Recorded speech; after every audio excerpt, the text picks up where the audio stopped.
Lecture number 19। ओम नमः सिद्धेभ्यः।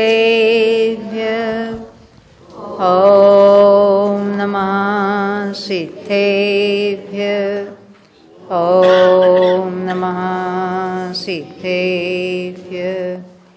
ओम शुद्धात्मने नमः।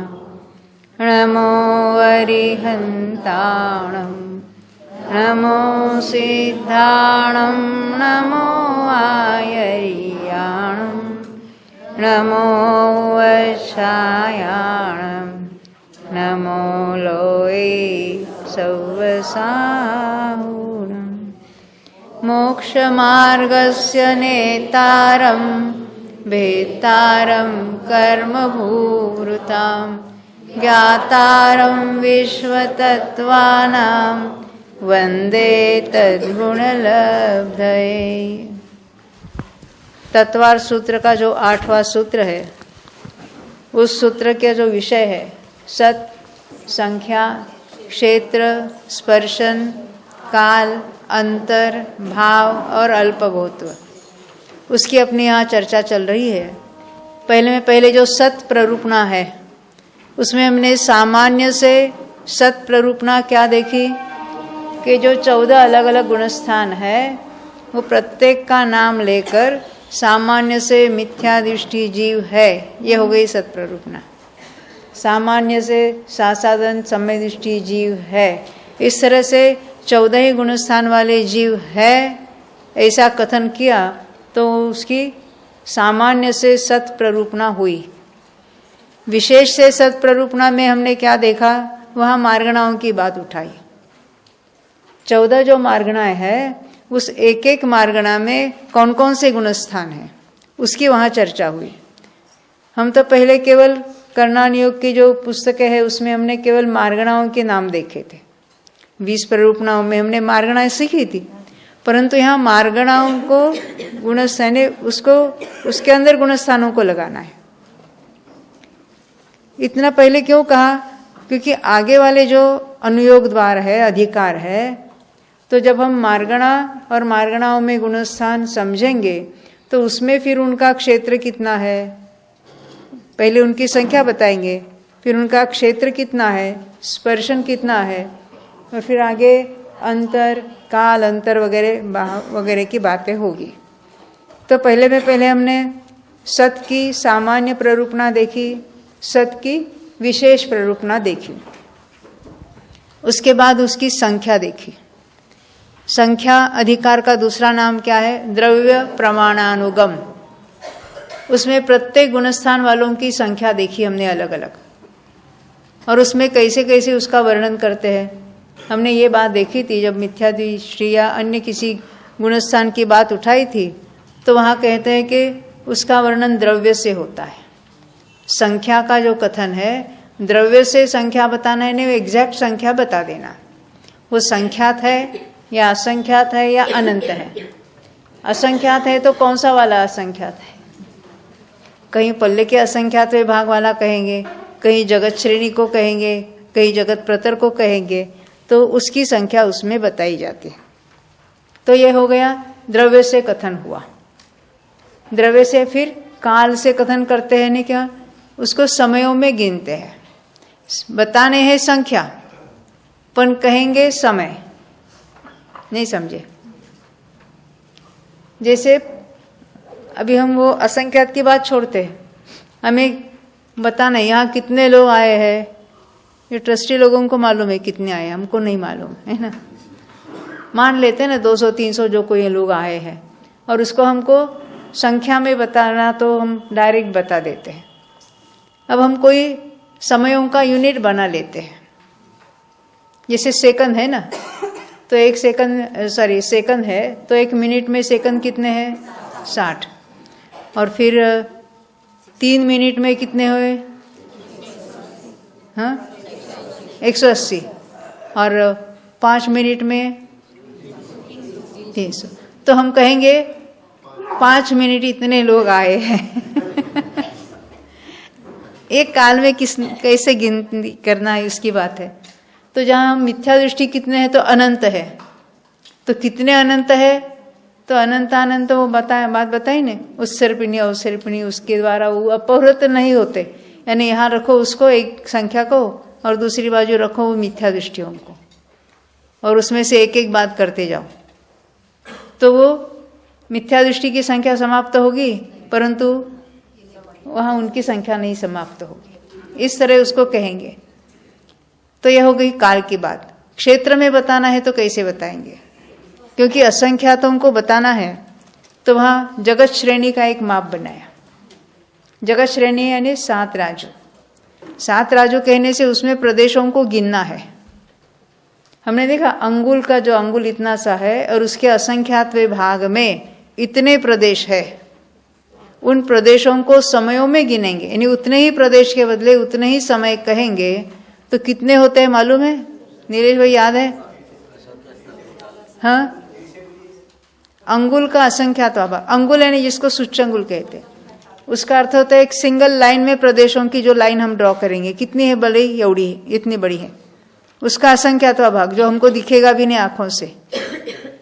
अंगुल का असंख्यात भाग आंखों से तो नहीं दिखेगा, परंतु उसमें प्रदेश इतने हैं, उनको समयों में कन्वर्ट करो। हाँ, असंख्याता संख्यात, केवल असंख्यात नहीं, क्योंकि परिता संख्यात भी होते हैं, युक्ता संख्यात भी होते हैं, असंख्याता संख्यात होते हैं। तो असंख्याता संख्यात कल्प कालों के जितने समय है उतने प्रदेश अंगुल के असंख्यात भाग में है। ये हमको उसको कहना है, किस तरह से क्षेत्र में समझाया जाता है। असंख्याता संख्यात, एक कल्पकाल है 20 कोड़ा कोड़ी सागर का। हमने तो सागर का माप आपको बताया नहीं है। ये कौन से सागर है? अद्धा सागर। वो सागर का माप क्या है? तो 10 कोड़ा कोड़ी पल्य। कोड़ा कोड़ी का अर्थ है 10 करोड़ गुना 10 करोड़ नहीं, वो 100 कोड़ा कोड़ी हो जाएगा।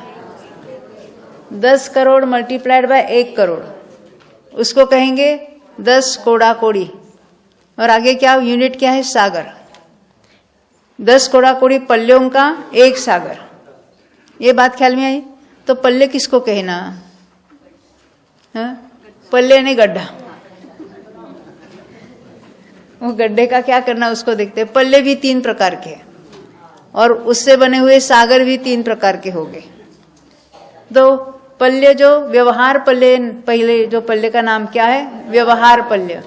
दूसरा जो है उसका नाम है उद्धार पल्य, और तीसरा जो है उसका नाम है अद्धा पल्य। 3 नाम याद है? व्यवहार पल्य, उद्धार पल्य, अद्धा पल्य। तो ये व्यवहार पल्य कैसे गिनना? तो कहते एक बड़ा गड्ढा करना। कैसा? 1 योजन ऐसा डायमीटर वाला गोल और उतना ही 1 योजन ऊंडा। ये कौन सा? महायोजन लेना है। ऑर्डिनरी योजन जो 4 कोस वाला वो नहीं। तो कौन सा? 500 गुना बड़ा, 2000 कोस का एक महायोजन होता है। ऐसा बड़ा गड्ढा करना और वो भर देना। किससे? रोम खंडों से। ये रोम खंड क्या होते हैं? यानी बाल का जो अग्रभाग, जिसका दूसरा टुकड़ा न होवे ऐसा बाल।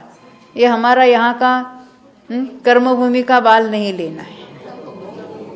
उत्तम भोग भूमि वाले, वो भी कौन से? इस जन्म के बाद 7 दिन के अंदर वाले, वो घेटा यानी मेंढे जो होते हैं, उसके जो न्यूबॉर्न उसके वहाँ बालक है, उसके बाल, उसका अग्रभाग कितना छोटा होगा, उसको रोम खंड कहेंगे। उससे वो ठसाठस भर देना। फिर क्या करना? 100 साल के बाद एक रोम खंड उसमें से निकालना। ऐसे करते करते जब वो पूरा गड्ढा खाली हो जाएगा तब हम उसको कहेंगे व्यवहार पल्य। उसमें रोम खंडों की संख्या संख्यात होगी, पर समयों की संख्या, क्योंकि 100 साल में कितने समय हो गए? अरे 1 सेकंड में तो हजारों कोड़ा कोड़ी आवली होती है, और एक एक आवली में जघन्य युक्ता संख्या समय होते हैं। तो 100 साल में तो कितने हो जाएंगे समय? और उसको वो जो 46 अंक प्रमाण जो रोम खंडों की संख्या है उससे हमको मल्टीप्लाई करना है। तो ये हो गया व्यवहार पल्य। व्यवहार पल्य की जो रोम खंडों की संख्या है उसको क्या करना है अभी? असंख्यात करोड़ वर्षों के समयों से उसको गुणा करना। तो उद्धार पल्ले के रोम खंडों की संख्या आएगी, उतने ही उसमें समय भी होते हैं। उतनी संख्या में वो किसके लिए वो यूनिट वापरते हैं काउंट करने के लिए? तो मध्यलोक में जो असंख्यात द्वीप समुद्र है ना, वो उन पल्लों में गिनते हैं। तो ऐसे कितने द्वीप और समुद्र है हमने देखा ना, एक जम्बू द्वीप है, लवण समुद्र है, फिर एक द्वीप एक समुद्र, एक द्वीप एक समुद्र, अंतिम स्वयंभू रमण समुद्र तक द्वीप और समुद्र है। वो कितने हैं? तो कहते 25 कोड़ा कोड़ी उद्धार पल्य, यानी वो संख्या भी हम इमेजिन नहीं कर सकते, इतनी बड़ी है। तो ये तो हो गया उद्धार पल्य। उद्धार पल्ले में जितने रोमखंड है, उस एक एक रोमखंड को असंख्यात वर्षों के, अभी करोड़ मत में डालो बीच में, असंख्यात वर्षों के समयों से गुणा करेंगे तो जो संख्या आएगी, उतने समय यानी उतने रोमखंड कहो, समय कहो, एक ही बात है। तो वो होते हैं कौन सा? वो भी अद्धापल्य। अभी ऐसे अद्धापल्य कितने लेना? 10 कोड़ा कोड़ी अद्धापल्यों का एक अद्धा सागर होगा। इन सागरों में देवों की आयु नापते हैं, कर्मों की स्थिति नापते हैं, और भी जो हम सामान्य से सागर कहते हैं, पल्ले कहते हैं, या हमने देखी ना समय दृष्टि की संख्या कितनी है, तो पल्ले के असंख्यात विभाग, वहाँ ये इस पल्ले की बात आती है। यानी ये बहुत बड़ी संख्या है। तो इसको हम इस तरह से समझा सकते हैं। तो अभी हमने वो प्रदेशों की संख्या, अंगुल के असंख्यातवें भाग में इतने प्रदेश है कि उसको समयों में कन्वर्ट करेंगे तो असंख्याता संख्यात कल्पकाल, एक कल्पकाल होता है 20 कोड़ा कोड़ी सागर का। यानी हमारी बुद्धि वहां काम भी नहीं करती है कि हाउ इज इट पॉसिबल, ऐसा लगता है।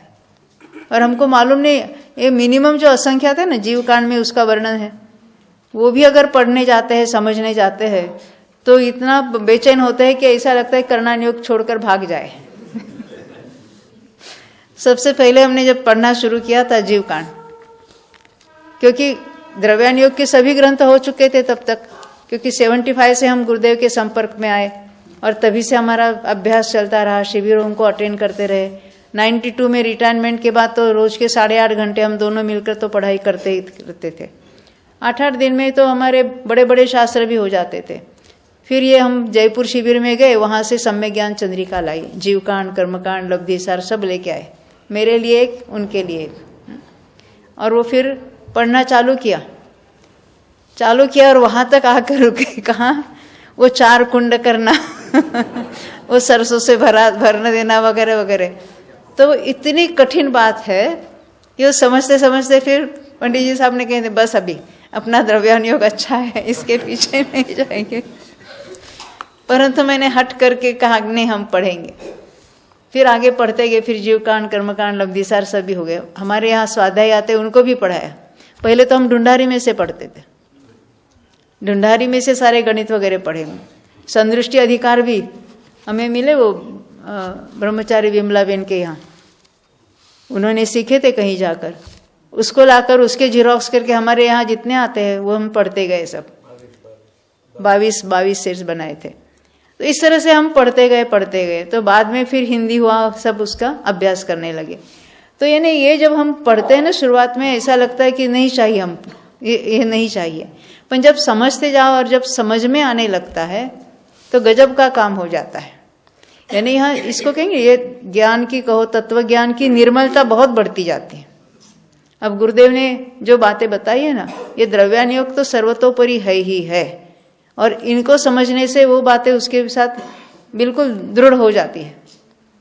तो ये हमने देखा था, ये सागर क्या है, यानी जो संख्या हमको बतानी है वो द्रव्य से बताई जाती है, डायरेक्ट संख्या, काल से बताती है समयों के रूप में, क्षेत्र से बता दी जाती है जो जगत श्रेणी है।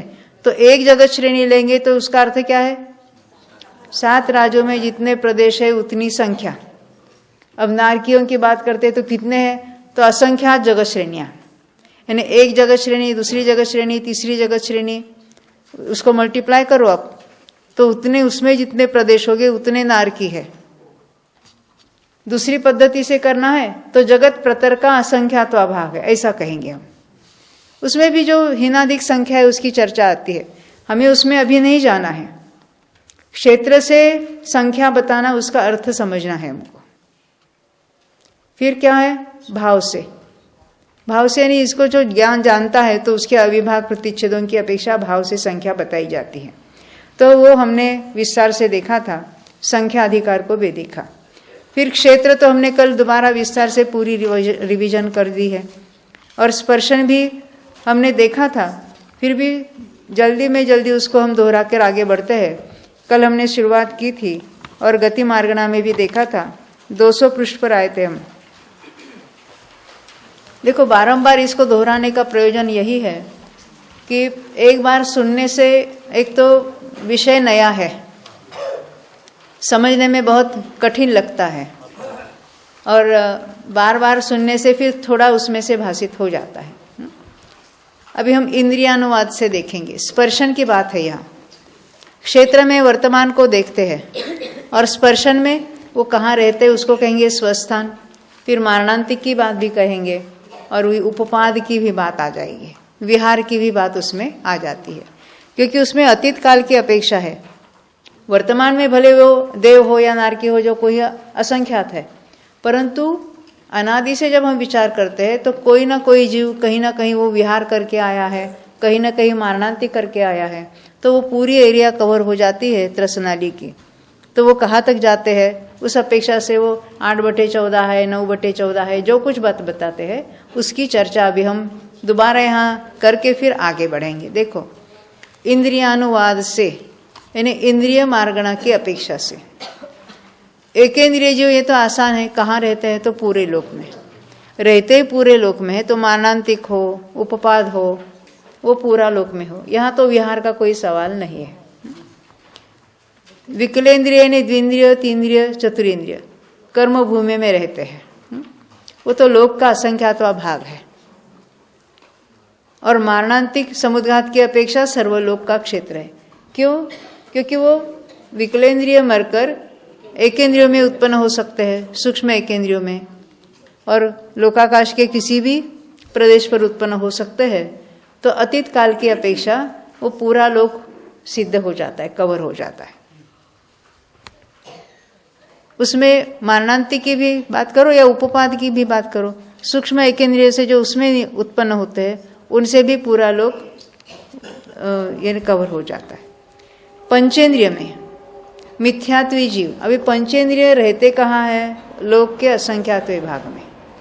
तो पंचेंद्रिय में मिथ्यात्वी जीव लोक के असंख्यात्वे भाग का क्षेत्र का, ये वर्तमान का परक्षेत्र विहार की अपेक्षा, यानी विहार हम कहेंगे 14 भाग में से कुछ कम 8 भाग का, 8/14 जिसको हम कहेंगे, कुछ कम 8/14 विहार में हमेशा देवों की मुख्यता लेनी है। पंचेंद्रिय कहने से उसमें चारों गति के आ गए, और मारणांतिक की अपेक्षा सर्वलोक क्षेत्र स्पर्श करते हैं। देव भले पूरे लोक में मारणांतिक नहीं करेंगे, पर पंचेंद्रिय कहने से मनुष्य और तिर्यंच है, वो तो सर्वत्र सूक्ष्म जीवों में भी मारणांतिक करेंगे तो पूरा लोक सिद्ध हो जाता है। उनका उपपाद अगर हमको देखना है वो भी पूरा लोक हो जाएगा। अब सासादन की बात है। पंचेंद्रियों में सासादन, पंचेंद्रिय लोक के असंख्यात भाग में रहते हैं, तो सासादन वाले रहने का ठिकाना, उनका स्वस्थान भी लोक का असंख्यात भाग है। तो अपने अपने गुणस्थान के समान स्पर्श करते हैं, उसका अर्थ क्या है? सासादन में देखना है, रहने का ठिकाना लोक का असंख्यात भाग। अभी हमको सासादन में विहार करने वाले देव कितने हो गए? कहाँ उनका क्षेत्र? 8/14। ये तो आसान है ना। अब सासादन में मारणांतिक, जरा सोचना है, सासादन में मारणांतिक करके कोई नरक में जा सकता है? नहीं जा सकता। नीचे की पृथ्वियों में उत्पन्न हो सकता है? नहीं हो सकता। तो सासादन के साथ कहाँ कौन उत्पन्न होगा? नारकी है, वो तिर्यंचों में आ सकते हैं। तिर्यंच है वो मनुष्य में भी जाएंगे, देव में भी जाएंगे, 8वीं पृथ्वी में भी जाएंगे, और देव है वो तिर्यंच मनुष्य में भी आएंगे। तो अभी हमको मारणांतिक का सोचना है। नीचे से नरक से आने वाले, 6ठी नरक के सासादन वाले मारणांतिक में मध्य लोक में तिर्यंचों में मारणांतिक करेंगे तो नीचे से कितनी एरिया होती है? 5 राजू। अब ऊपर तिर्यंच है वो 8वें पृथ्वी में जा सकते हैं, वो 7 राजू हो जाता है। तो 7 और 5 12 राजू हो जाता है। तो 12/14 ये मारणांतिक हुआ। अब सासादन में जरा उपपाद की बात सोचो, अभी थोड़ा अलग से सोचना पड़ेगा। सासादन में उपपाद, नरक में जाने वाले यानी नारकी का उपपाद नहीं लेना, पर नारकी तिर्यंच में आता है तो तिर्यंच का उपपाद होगा ना। सासादन में तिर्यंच में जन्मा है तो नीचे से हम 5 राजू गिनेंगे। अब उपपाद यानी जन्म का पहला समय।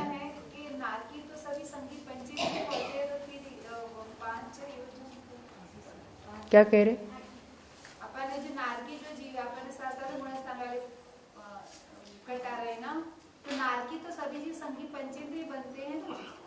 हाँ तो 8वीं पृथ्वी तक कैसे नारकी देखो नारकी कहाँ आएंगे? नारकी मरकर मध्यलोक में तिर्यंचों में उत्पन्न हो गए। किसमें? हिंस्र शापुदे में उत्पन्न हो गए, सिंह आदि में।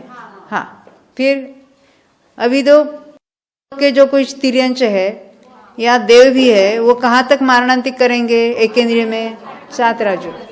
नार के ऊपर नहीं जा रहे। अन्य जीव, सासादन वाले कोई ना कोई जीव ऐसा लेना है। हमारी मार्गणा कौन सी है? पंचेंद्रियों की। हमारी मार्गणा पंचेंद्रिय की, उसमें नारकी भी आए, तिर्यंच भी आए, देव भी आए, मनुष्य भी आए।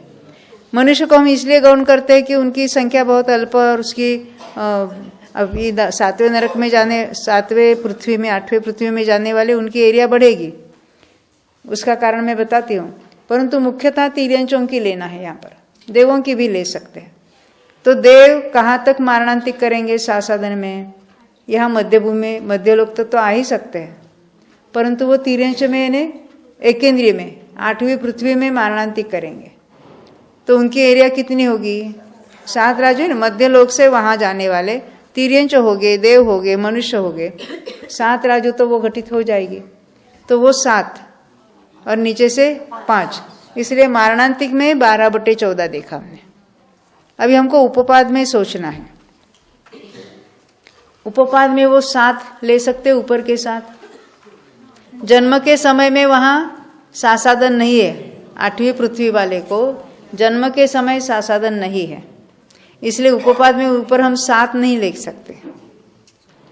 तो ऊपर कितना लेना और नीचे से कितना लेना? देखो फिर से, नारकी की तो हमने 5 राजू एरिया नक्की की, वो तिर्यंच में उत्पन्न हो रहे हैं। तिर्यंच में उपपाद हुआ सासादन के साथ, वो नीचे से मध्यलोक में आए, 5 राजू वहां उपपाद की बात कर रहे हैं। अब देव जो है या तिर्यंच जो है वो देव में उत्पन्न हुए, सासादन के साथ देव में उत्पन्न हुए, तो कहाँ जाएंगे? सहस्रार तक जाएंगे। परंतु वो देवों का उपपाद होगा, परंतु 5 और 5 10 ही होगा। हमें मैक्सिमम सोचना है। अब देव जो 16वें स्वर्ग तक विहार करके गए हैं, 16वें स्वर्ग वाले देव नहीं लेना, क्योंकि वो तो मनुष्य में उत्पन्न हो गए। विहार करके जो 16वें स्वर्ग तक गए हैं वो सासादन में मरेंगे, तो 16वां स्वर्ग वहां 6 राजू ऊपर है, और वहां से उन्होंने तिर्यंच में मारणांतिक किया, मध्यलोक के तिर्यंचों में। तो ऊपर से 6 राजू, नीचे से हमने 5 राजू काउंट किए थे, तो उपपाद की अपेक्षा 11/14 हो जाता है। सासादन में उपपाद की अपेक्षा 11/14। सुन लो थोड़ा शांति से, याद कुछ नहीं रहेगा आपको, मुझे मालूम है, पर हमको कैसे विचार करना है, कैसे वो उन्होंने वहां तो लिख देते हैं, पर उसको डिराइव कैसे करना है। पहले हम भी सोचते थे ऐसा कैसा, 16वें स्वर्ग के देव तो शुक्ल लेशा वाले मनुष्य में आएंगे, तो वहां ये ऊपर 6 राजू कैसे घटित होगा। तो फिर बाद में ख्याल आया कि विहार करके वहां जाने वाले जो देव है वो वहां से सासादन में मारणांतिक करेंगे, तो वो एरिया घटित हो जाते। अभी ये सासादन की बात हुई ना, बाकी तो अपने अपने गुणस्थान के समय समान हमने देखे थे। कल हमने गुणस्थानों में क्षेत्र और स्पर्शन देखा था विस्तार से। अभी कायानुवाद से पेज नंबर 200 पर चल रही है अपनी बात। ऐसा होता है कि जो भाप देते हैं तो उसमें मारणांतिक और विहार दोनों का मिक्स करके भी हाँ, बताएंगे, जब ये मारणांतिक पर विहार के उसमें मारणांतिक भी घटित हो ही जाता है। दोनों का मिक्स करके ही ये समझो। हाँ, परंतु हमें केवल वो देवों में एप्लीकेबल होगा, पर जहाँ नारकी की भी अपेक्षा आती है वहाँ अलग से सोचना पड़ता है, इसलिए फिर नीचे से भी हम अलग से काउंट करते हैं। इसलिए विहार और मारणांतिक अलग अलग होता है कभी कभी। कायानुवाद यानी काय मार्गणा, अभी 5 स्थावर का एक तो सारे एकेंद्रिय है, पूरा लोक हो जाएगा, उसमें मारणांतिक हो उपपाद हो पूरा लोक होता है। त्रसकाय में पंचेंद्रिय के समान स्पर्श करते हैं। ये तो आसान है ना, अभी अभी हमने पंचेंद्रिय की मार्गणा देखी थी। योगानुवाद से मन वचन इन 2 योग वाले मिथ्यात्वी जीव, अब ये 2 योग वाले हैं, मनोयोग तो पंचेंद्रिय संगी में होगा, वचन योग त्रसों में होगा द्विंद्रिय से, तो उनका रहने का ठिकाना लोक के असंख्यात विभाग जो वहां लिखा है। 14 भाग में से कुछ कम 8 भाग ये क्या होगा, विहार है, और सर्वलोक का स्पर्श करते हैं, ये मारणांतिक होगा। तो उपपाद होगा कि नहीं होगा, नहीं, क्योंकि उपपाद यानी जन्म के समय में मनोयोग वचन योग नहीं होगा किसी भी जीव। मारणांतिक के काल में मनोयोग वचन योग का योग कुछ भी हो सकता है, पर जन्म के पहले समय में जो विग्रह गति में होगा तो कारमाण का योग होगा, डायरेक्ट वहां पर पहुंचेगा तो मिश्र का योग होगा। ख्याल में आती है बात। मनोयोग और वचन योग तो पर्याप्ति के बाद होगा। सासादन से लेकर शेष सभी गुणस्थानवर्ती अपने अपने गुणस्थान के समान स्पर्श करते, जो अभी हमने डिराइव किया था सासादन का और अन्य का। योग रहित अयोग केवली का स्पर्श लोक के असंख्यात विभाग प्रमाण, बस वो उनके जो मनुष्य लोक में जहां पाए जाते हैं 14वें गुणस्थान वाले। का योग में मिथ्यात्वी से लेकर सभी का अपने अपने गुणस्थानवत स्पर्शन है। मिथ्यात्वी तो पूरे लोक में हो गए, अभी हमने जो सासादन वगैरह देखा था वैसे उनका भी घटित होगा, क्योंकि का योग कहने से 4 गति वाले आ गए ना। हमने वहां औदारिक का योग वाले नहीं कहा, वैक्रिक का योग वाले नहीं कहा। ग्रंथों में तो हर एक मार्ग यानी उसमें से हर एक योग के भेद करके उसमें ये सब लगाए हैं, उसकी बात हमने छोड़ दी है, क्योंकि इतना विस्तार में जाने की हमें अभी जरूरत नहीं है। हमें तो स्पर्शन कैसे काउंट करना, कैसे गिनना, उसकी बात है।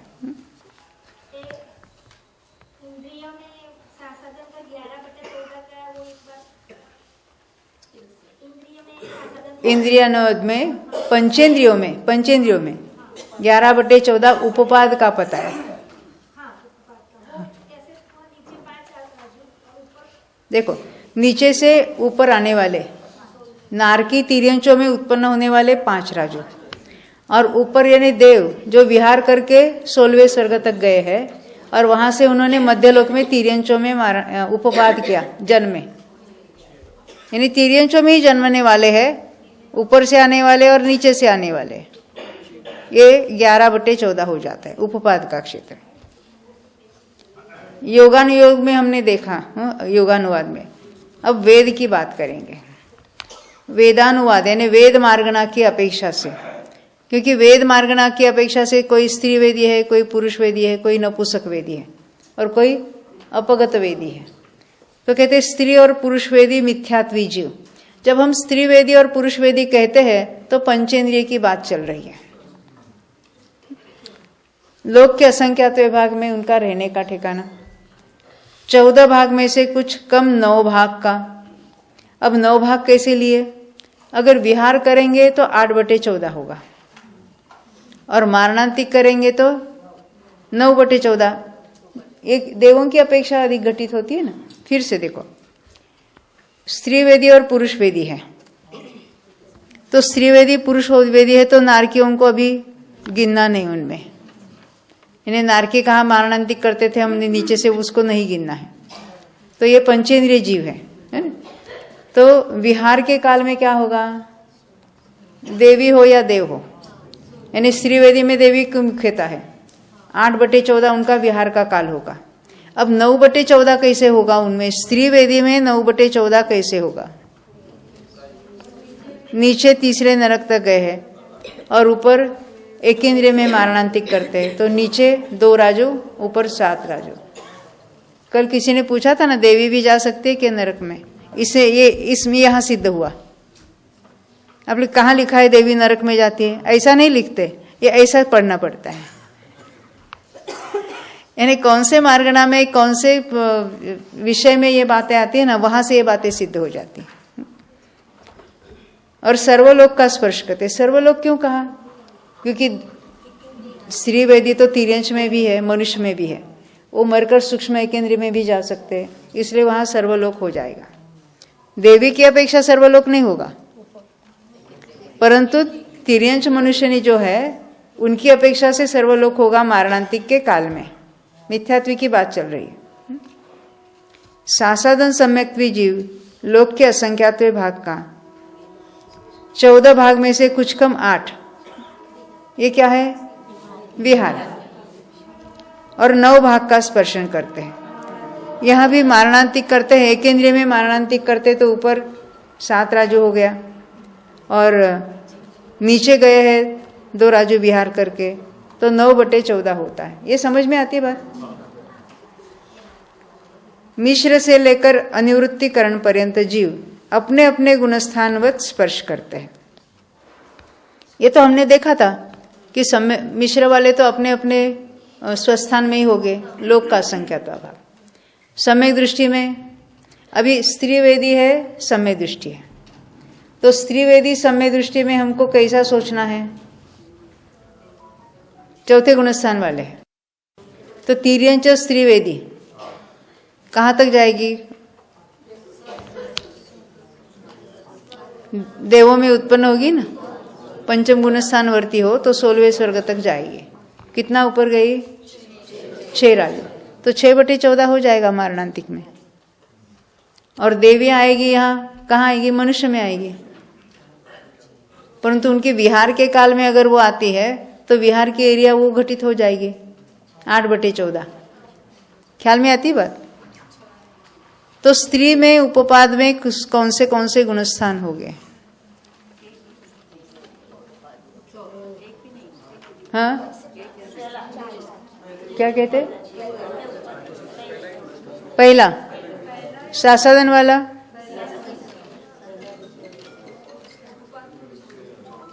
सासादन वाला होगा कि नहीं होगा? क्यों नहीं होगा? सम्यक्त्व के साथ उत्पन्न नहीं होगी। स्त्री में चौथे गुणस्थान वाले का वहां उपपाद पद नहीं लगाना है बस, बाकी पहला दूसरा हम ले सकते हैं। वो कल जो कंडीशन बताई वो एक इंद्री के लिए ही थी। कौन सी? क्योंकि आप बोल रहे थे कि सासादन के बाद की जब उपपाद होता है तब पहला ही गुणस्थान आ जाता है। वो एकेंद्रिय में जाने वाले, यानी सासादन के साथ एकेंद्रियों में समुद्घात मारणांतिक हो सकता है, परंतु एकेंद्रिय में उत्पन्न होते समय सासादन गुणस्थान नहीं रहता। ये बात है। लेकिन यहाँ पर जो आपने भी बताया वो सासादन में भी उत्पाद होगा उसका। हाँ, स्त्री में उत्पन्न होगी सासादन के साथ। अब ये हो गया नपुंसक वेदी। अभी नपुंसक वेदी कहने से सारे एकेंद्रिय से आ गए, तो रहने का ठिकाना पूरा लोक हो जाएगा। मिथ्यात्वी और सासादन सम्यक्त्वी जीव गुणस्थानवत। अभी इनमें मिथ्यात्वी तो पूरे लोक में है, नपुंसक वेदी मिथ्यात्वी। अब नपुंसक वेदी सासादन वाले कौन कौन हो गए? नारकी है, मनुष्य है, तिर्यंच है। अभी उनमें विहार का कितना क्षेत्र होगा? अब वो 8/14 नहीं कह सकते, क्योंकि वो नपुंसक वेदी कोई नहीं होते देवों में, तो अपना अपना जो क्षेत्र है लोक का असंख्यात्व भाग कहेंगे उसको। क्योंकि नारकी अपने अपने बिलों में ही विहार करेंगे तो उनकी विहार की एरिया बढ़ेगी नहीं। अब सासादन सम्यक्त नपुंसक वेदी है और मारणांतिक करेंगे। सासादन वाले नपुंसक वेदी मारणांतिक करेंगे तो कहाँ तक करेंगे? अभी मारणांतिक की एरिया कितनी होगी? नपुसक वेदी यानी नारकी इंक्लूडेड है। नारकी सासादन के साथ तिर्यंच में आ ही सकते हैं। 5 राजू वो हो गए। अब नपुसक वेदी तिर्यंच सासादन के साथ देव में कहाँ तक जा सकते हैं? 12वें तक जाएंगे, परंतु देव विहार करके जो 16वें तक गए हैं, परंतु वो तो नपुसक वेदी नहीं है। नपुसक वेदी नहीं है तो उनको नहीं ले सकते हम। तो नपुसक वेदी तिर्यंच देवों में तो मारणांतिक कर सकते हैं ना। 5वें गुणस्थानवर्ती जो है वो देवों में उनका मारणांतिक हो सकता है। तो कितने हो गए ऊपर?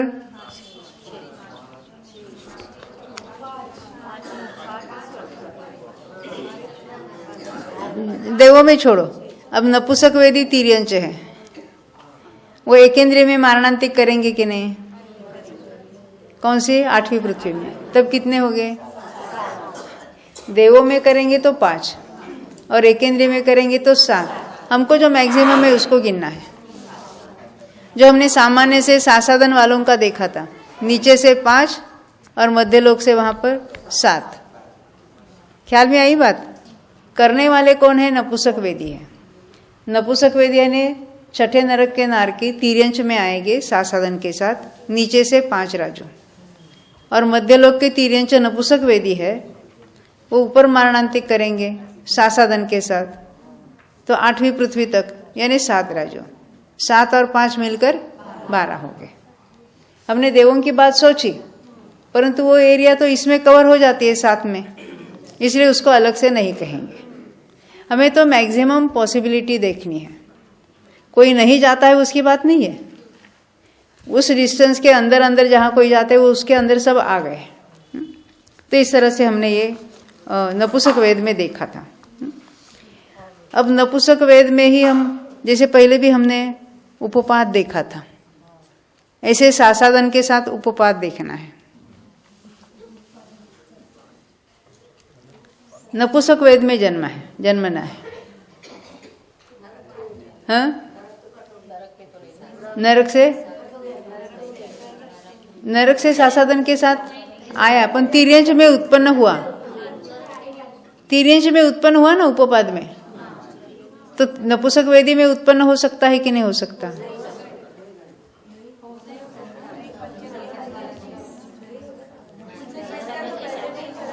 हाँ? पहले गुणस्थान में उसके बंध नहीं होता। उदय कहाँ तक होता है? बंध नहीं होता, उदय हो सकता है। उदय हो सकता है, यानी उसमें हमको ले सकते हो यहाँ पर।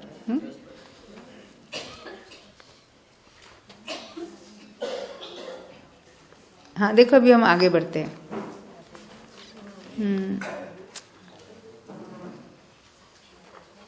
प्रमत्त संयत से ये हो गया ना। अविरत सम्यक्ति की बात है।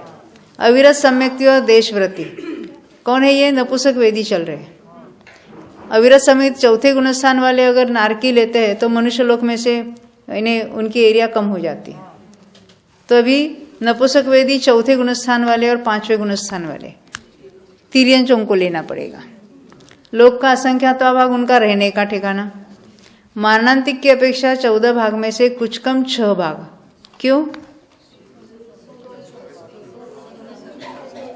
कहां तक मारणांतिक करेंगे? 16वें स्वर्ग तक। तिर्यंच 16वें स्वर्ग तक जाएंगे तो 6 भाग यानी 6/14 हो जाता है। अब नपुसक वेदी में वो विहार की बात नहीं लगाना है। अब प्रमत्त संयत से अनिवृत्तिकरण पर्यंत और वेद रहित सभी जीवों का स्पर्शन गुणस्थानवत है। गुणस्थानवत यानी लोक का असंख्यात्वा भाग हो जाएगा। कषाय अनुवाद, अभी ये कषाय में प्रत्येक गुणस्थान में तो 4 कषाय है, तो जो जो हमने गुणस्थान का देखा वैसा इनका भी हो जाएगा। ज्ञानानुवाद से कुमति कुश्रुत ज्ञान वाले मिथ्यात्व और सासादन सम्यक्ति का कुछ का गुणस्थानवत। गुणस्थानवत यानी मिथ्या तो गुणस्थान है और सासादन 2 गुणस्थान है। तो जब हमने मिथ्या तो गुणस्थान का पूरा लोक देखा, वैसे यहाँ पर भी कहना पड़ेगा हमारी मार्गणा अलग है, पर बात तो वही है। सासाधन वाले जो है, क्योंकि कुमति कुश्रुत ज्ञान मिथ्या दृष्टि के भी है, सासाधन वाले के भी है। तो जो हमने सासाधन का देखा था, लोग का संख्या भाग में रहते हैं, विहार करके 8/14 में हो गए, वो सभी बातें उसमें घटित हो जाएगी। कहाँ गए? हाँ, कुअवधि ज्ञान में कुअवधि ज्ञान ये ने संगी पंचेंद्रिय है। मिथ्यात्विका लोक के असंख्यात्व भाग, 14 भागों में से कुछ कम 8 भाग, क्योंकि ये देवों में विहार करते समय की एरिया ले ली, और सर्वलोक क्षेत्र का स्पर्शन है। सर्वलोक इसलिए लिया है क्योंकि जो मनुष्य तिर्यंश मरकर पूरे लोक में मानांतिक कर सकते हैं, इसलिए। अब कुअवधि ज्ञान वाले सासाधन सम्यक्त्विका गुणस्थानवत है। गुणस्थानवत यानी हमने देखा था उनका तो विहार का होगा 8/14, मारणांतिक का होगा हमने देखा ना 12/14 होगा। हाँ, उपपाद का कितना होगा? कुअवधि का उपपाद नहीं होगा क्योंकि कुअवधि ज्ञान जो है वो जन्म के समय से नहीं होता, 6 पर्याप्ति पूरी होने के पश्चात ही कुअवधि ज्ञान उत्पन्न होता है, जिसके भव प्रत्यय अवधि ज्ञान है ना उनका। नारकियों में और देवों में तो अवधि ज्ञान तो होता ही होता है, मिथ्या दृष्टि और सासाधन वालों को कुअवधि होता है, और सम्यक दृष्टि को सुअवधि होगा। देवनारकी को जन्म से ही उनकी भी पर्याप्ति पूर्ण होने पर, हाँ, देवनारकी को जो अवधि ज्ञान होगा, हाँ, वो जन्म से ही होगा कि पर्याप्ति पूर्ण कुअवधि की बात है। हाँ, और जो अवधि ज्ञान सहित जाता है वहां पर, चौथे गुणस्थान वाला अवधि ज्ञान लेकर गया है, तो उसका जन्म से होगा।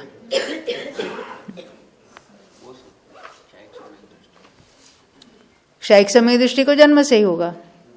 ये क्षयिक समय दृष्टि भी अवधि ज्ञान वाला होगा, तो सभी क्षयिक समय दृष्टि अवधि ज्ञान वाले नहीं होते।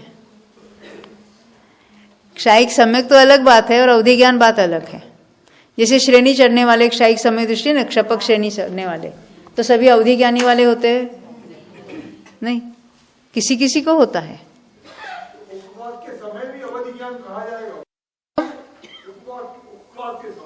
उपपाद के समय कहलाएगा, जो यहां से लेके जाएगा वो, क्योंकि सबका साथ में जाता ऐसा नहीं है। हाँ। वो कहते ना भवानुगामी, एक भव से दूसरे भव में वो कायम रहता है अवधि ज्ञान। उसके जो अलग अलग भेद है ना, कोई क्षेत्रानुगामी होता है। हाँ देखो अभी आ गए हम संयम। हाँ, संयमानुवाद से सभी संयमी। अभी संयमी है तो संयमी है तो रहने का ठिकाना लोक का असंख्यात भाग। संयमी यानी मनुष्य है, मुनिराज है। मारणांतिक करेंगे तो देवों में करेंगे, पर अपनी छोटी एरिया में से करेंगे, मनुष्य लोक में से करेंगे तो वो भी लोक का असंख्यात भाग होगा। उनमें उपपाद कैसे लगाना?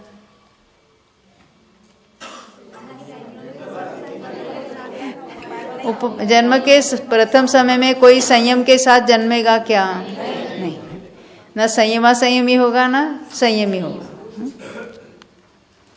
अब दर्शनानुवाद से ले सकते हैं, परंतु उसकी एरिया लोक का असंख्यात्वा भाग ही होगा, क्योंकि भले उसकी कितने उन्होंने कवर की, मान लेते ना करीबन 7 राजू जितनी करीबन, फिर भी उनकी दूसरी डायमेंशन कैसे गिनेंगे? तो उसकी एरिया कितनी होगी? जो मनुष्य लोक की जितनी है उसको मल्टीप्लाई करेंगे तो भी वो लोक का असंख्यात्वा भाग होगा। संयम का मारणांतिक बताओ आप। मुख्यता किसकी होगी? तिर्यंचों की। कहाँ तक करेंगे मारणांतिक? 16वें सर्वे। तो कितना होगा? 6/14। और उपपाद नहीं होगा। दर्शनानुवाद से चक्षु दर्शन वाले अभी जैसे हमने तरस की या पंचेंद्रियों की बात की, वैसे चक्षु दर्शन वाले हैं तो उनके सब गुणस्थान ऐसे घटित हो गए। अचक्षु, अवधि और केवल दर्शन वाले अपने अपने गुणस्थान के समान स्पर्श है। अचक्षु वाले तो उनके तो 12वें तक सभी गुणस्थान है। तो जो हमने गुणस्थान की बात घटित की वही इसमें घटित हो जाएगी। अवधि दर्शन 4 से 12वें तक है, वो भी अपने गुणस्थान के अनुसार घटित हो जाएगा।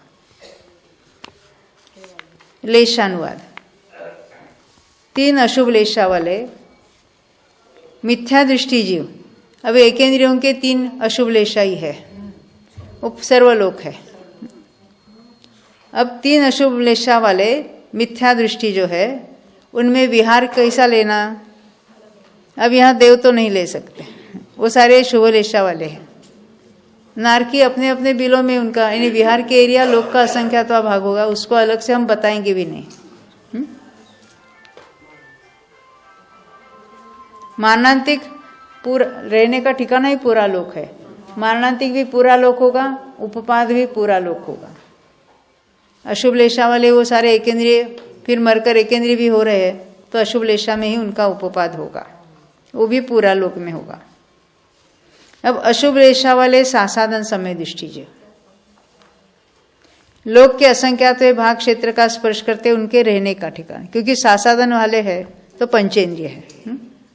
अथवा 14 भाग में से कुछ कम 5, कुछ कम 5, अभी उन्होंने 3 ऑप्शन दिए क्योंकि हम 3 लेशाओं की बात एट ए टाइम देख रहे हैं। तो कृष्ण लेशा वाले तो जो कुछ कम 5, 14 भाग में से कुछ कम भाग, नील के लिए कुछ कम 4 और कपोत के लिए कुछ कम 2 भाग प्रमाण क्षेत्र का स्पर्शन करते हैं।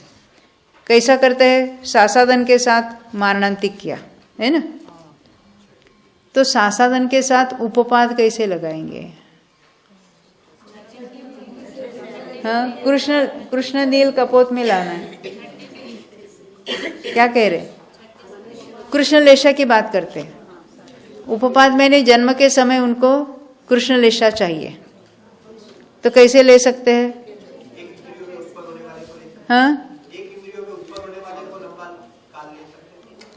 एक इंद्रिय में उत्पन्न होते समय सासाधन नहीं रहेगा, मारणांतिक समय में रहेगा।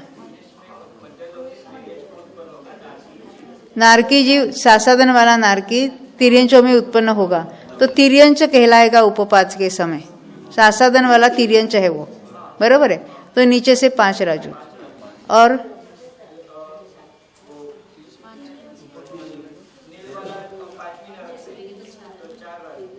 वो समझ में आ जाएगी। अब देव जो है, देव तिर्यंच में उत्पन्न हो गए, परंतु वो देव है, देवों की लेशा शुभ है, पर हमने क्या देखा था, वो एक समय में टर्न हो जाती है।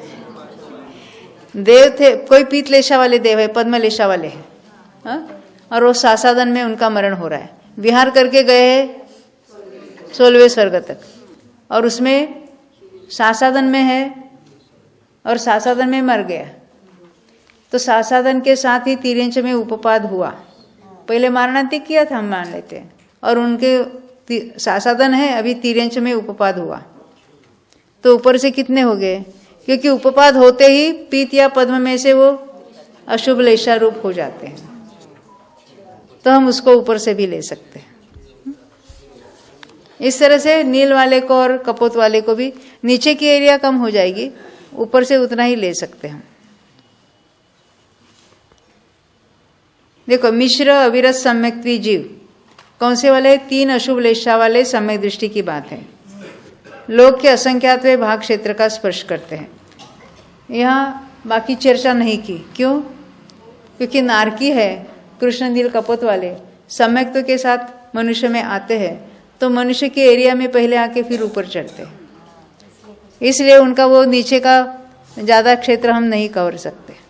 वैसे 6ठे का नारकी जो है वो सम्यक्त्व के साथ निकल सकता है, मनुष्य में आता है, और अतीत काल की अपेक्षा लेंगे तो मनुष्य लोक तक आके ही वो ऊपर चढ़ेंगे, इसलिए उनकी एरिया बढ़ेगी नहीं, उसको हम 5 राजू नहीं ले सकते।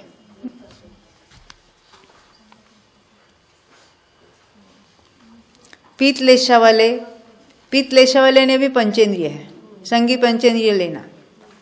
बाकी लोगों में जो एकेंद्रिय से है अन्य जीव, उनमें ये पीतलेशा नहीं होगी। मिथ्यात्वी और सासाधन सम्यक्त्वी जीव लोक के असंख्यात भाग क्षेत्र का स्पर्श करते हैं, ये उनका स्वस्थान हुआ। अथवा 14 भाग में से कुछ कम 8, ये क्या हो गया? विहार। देवों में है ना पीतलेशा, कौन से देवों में है?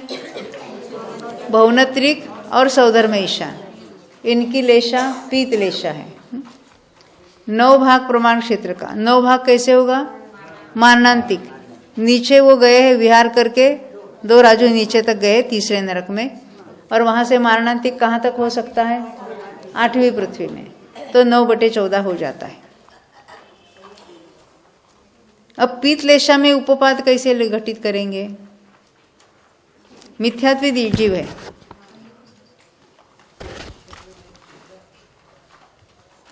क्योंकि देव मरकर अगर मिथ्यात्व में उत्पन्न होता है तिर्यंश में, तो एक समय में लेशा उनकी अशुभ हो जाती है। पीतलेशा के साथ, मिथ्यात्व के साथ नहीं आता। यहाँ सम्यक दृष्टि पीतलेशा वाला पीतलेशा लेकर मनुष्य में आएगा, मिथ्या दृष्टि पीतलेशा वाला मरकर अशुभ लेशा में ही उत्पन्न होगा। उल्टा अगर सोचते हैं, पीतलेशा वाला मिथ्या दृष्टि सौधर्मादि देवों में, यानी सौधर्म में उत्पन्न होने वाला है, तो मरण के समय भी पीतलेशा है और वहां जन्म के समय ही पीतलेशा ही है। देव में जाते समय मिथ्यात्व भी हो तो उस पीतलेशा में मरेगा तो ही पीतलेशा वाले देवों में उत्पन्न होगा। पद्मलेशा में मरेगा तो पद्मलेशा वाले देवों में उत्पन्न होगा, क्योंकि उसने आयु ही ऐसे पद्मलेशा में बांधी है। शुक्ल रेशा में मरेगा तो शुक्ल रेशा वाले देवों में उत्पन्न होगा। मरण की लेशा मिथ्या दृष्टि की, वो मरकर देव में जाने वाले की वही रहती है। परंतु देव मिथ्या दृष्टि पीत वाला हो, पद्म वाला हो या शुक्ल वाला हो, जब मरकर यहाँ उत्पन्न होता है तो वो तो उसकी अशुभ लेशा हो जाती है। हमने क्या देखा? यहाँ का कोई द्रव्यलिंगी है, द्रव्यलिंगी मुनि है, और ऊपर शुक्ल लेशा में उत्पन्न होते हैं। हम द्रव्य की बात करते हैं, तो मरते समय उनकी लेशा है शुक्ल लेशा। अब कोई शुक्ल लेशा वाला मिथ्या दृष्टि है द्रव्यलिंगी, वो तो नियम से मनुष्य में ही आएगा, परंतु आते ही उसकी लेशा पहले समय से अशुभ हो जाएगी। ख्याल में आती बात? ये बहुनत्रिक में भी जो जन्मते हैं तो जन्म से वहां तो अशुभ लेशा होती है। क्या? मनुष्य में 6 लेशा हो सकती है, तो पर्याप्त के बाद? हाँ, मनुष्य में 6 लेशा होती है। जिस लेशा में जन्मा है वो अंतर्मूर्त के बाद वो लेशा पलटती रहती है। उसके लिए 6 पर्याप्ति पूरी होने की जरूरत भी नहीं है, यथायोग्य काल में वो पलटती रहती है। मिथ्यात्व में आया तो, सम्यक्त्व के साथ आया तो वही, जैसे अभी शुक्ल लेशा वाले देव है, दृष्टि है, मनुष्य में आएंगे तो उनकी लेशा शुक्ल होगी, फिर शुक्ल से पद्म, फिर पीत वगैरह, अंतर्मुत अंतर में पलटकर वो कृष्ण तक भी पहुंच सकती है। पलटती ही है नियम से। मनुष्य तिर्यंचों में लेशाओं पलटती ही रहती है।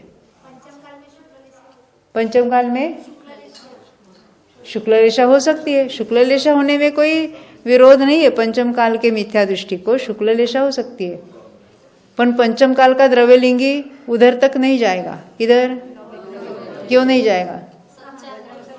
उसमें सहनन के नियम है। ऊपर के 3 उत्तम सहनन वाले ही जीव ग्रैवेक में जा सकते हैं। यानी अभी का कोई द्रव्यलिंगी भी ग्रैवेक नहीं जाए, भावलिंगी भी नहीं जाएंगे, क्योंकि भावलिंगी के भी सहनन कौन से हो गए? पंचम काल वालों के नीचे के 3, मेजॉरिटी तो छठे वाले हो गए।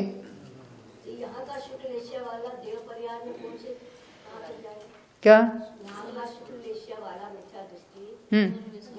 देखो, अकेला शुक्ल लेशा वाला मिथ्या दृष्टि मत करो, द्रव्यलिंगी लगा लो। हाँ, तो भी कहाँ तक जाएगा? उसका सहनन कहाँ है? ये लांतो कापिष्ट तक जाएगा। अभी उसके लिए उसको द्रव्यलिंगी होने की जरूरत नहीं है। द्रव्यलिंगी किसके लिए? ग्रैवेक के लिए। ग्रैवेक के लिए परंतु नीचे के देवों के में जाने के लिए वो द्रव्यलिंगी या उसकी कोई आवश्यकता नहीं है, समय दृष्टि है मान लेते हैं, या मिथ्या दृष्टि भी कहाँ तक जाता है, तो उसमें सहनन की विशेषता लगाना है।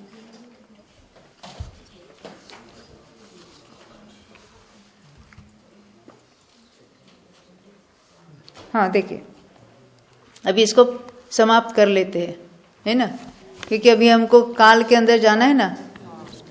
तो ये हमने देखे थे, पीत की बात देखी,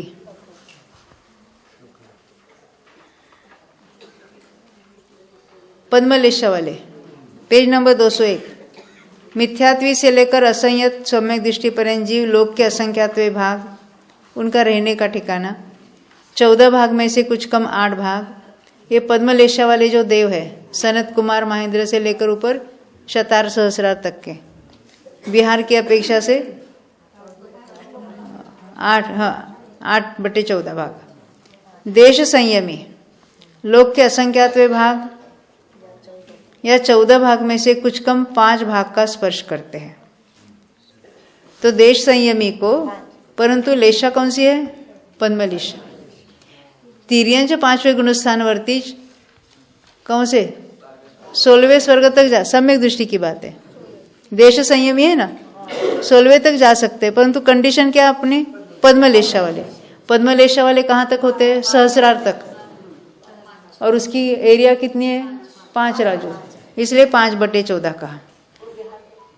हाँ, विहार देव करते हैं, और देव देश संयमी नहीं होते, उनका गुणस्थान 4था। ख्याल में आई ना बात? हाँ, इसलिए मारणांतिक की अपेक्षा लेना। उपपाद में भी देश संयम किसी को नहीं होगा। देश संयमी मरेंगे तो देवों में उपपाद होगा तो 4थे गुणस्थान के साथ होगा। नहीं समझे? गुणस्थान पलटेगा, हमारी मार्गणा नहीं रहेगी। मारणांतिक में एरिया उतनी है, उपपाद में एरिया उतनी है, पर मारणांतिक के समय तिर्यंच था, गुणस्थान 5वां था, वही जीव मरा। हाँ, तो उपपाद हुआ, देव हुआ, यानी उपपाद में वो देव है और 4थे गुणस्थान वाला है। इसलिए देश संयमी का वो उपपाद नहीं कहलाएगा। देश संयमी था तब तक मारणांतिक किया था, मरते ही 4था गुणस्थान हुआ और देव हुआ।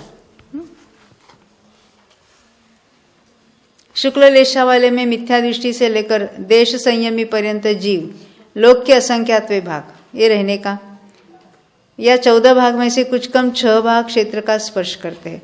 क्योंकि शुक्ल लेशा वाले जो देव है वो विहार करके भी आएंगे तो मध्य लोक तक ही विहार करते हैं, नीचे नरकों में विहार नहीं करते। गमन शक्ति हो पर उनको ऐसा कभी विकल्प भी नहीं आएगा। प्रमत्त संयत से लेकर सयोग केवली पर्यंत जीवों का और लेशा रहित अयोग केवली का गुणस्थानवत स्पर्शन है। अब भव्यानुवाद। सभी गुणस्थानवर्ती सभी भव्यों का गुणस्थानवत स्पर्शन है, यानी मिथ्या दृष्टि तो पूरे लोक में हो गए, बाकी तो हमने जो सासाधन वगैरह वो उसकी जो देखी गुणस्थानों की बात, वही यहाँ लागू हो जाएगी। अभव्य जीवों का संपूर्ण लोक क्षेत्र स्पर्शन है, क्योंकि वो पूरे लोक में कहीं पर भी पाए जाएंगे। सम्यक्त अनुवाद से औपशमिक, अभी औपशमिक समय दृष्टि कहने से 4थे से लेकर 11वें तक होते हैं। असंयत जीवों का तो गुणस्थानवत स्पर्शन है, यानी औपशमिक 4थे गुणस्थान वाले, एरिया कौन सी होगी उनकी? लोक का असंख्यात भाग वर्तमान की, और उनका विहार का 8/14 होगा। और असंयत सम्यक भी उनका मारणांतिक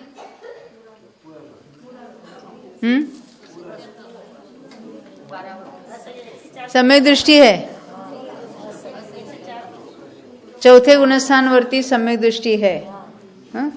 तो मारणांतिक कहाँ से कहाँ तक करेगा?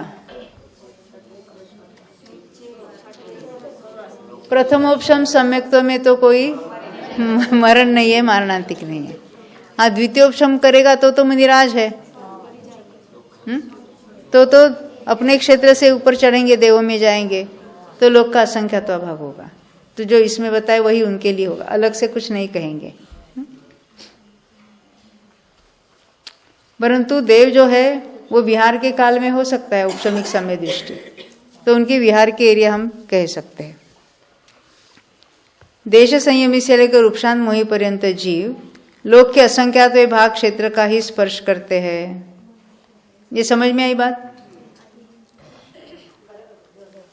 शायिक समय दृष्टि अपने सभी गुणस्थानों में गुणस्थानवत क्षेत्र का ही स्पर्शन करते हैं। विशेष यह है कि पांचवें देश संयम गुणस्थानवर्ती जीव, ये क्या विशेषता होगी? शायिक के साथ पांचवा गुणस्थान है, तो मारणांतिक कितने राजू तक होगा?